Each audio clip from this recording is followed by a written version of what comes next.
กันจึงต้องย้อนทำให้พันแปร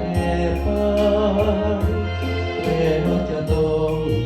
ตามตัวให้เพียงหน่อยถ้ารู้กันว่าคู่ไปจะเปลี่ยนใจเลิกไปตาย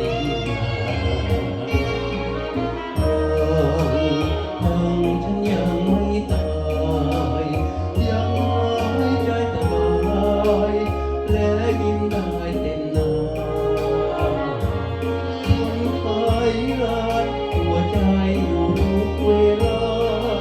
เพื่ออยู่เป็นลูกตาให้สมน้ำหน้าอีกนานเธอปล่อยฉันเก็บความทุกข์การคืนไปแต่ถ้าจะให้ฝากไว้ก่อนความทุกข์การวันหนึ่งโชคดีเธอได้แต่งงาน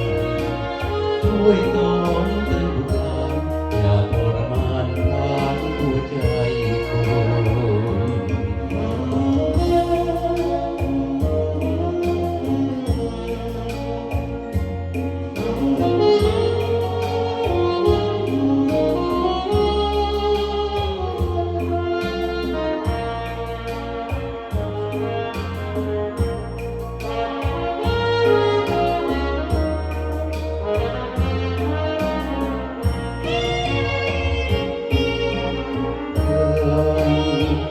นฉันยังไม่ตา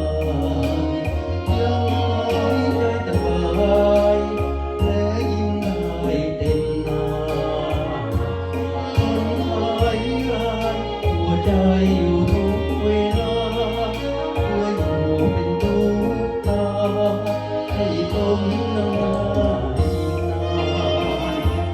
เธอปล่อยฉันเก็บความทุกข์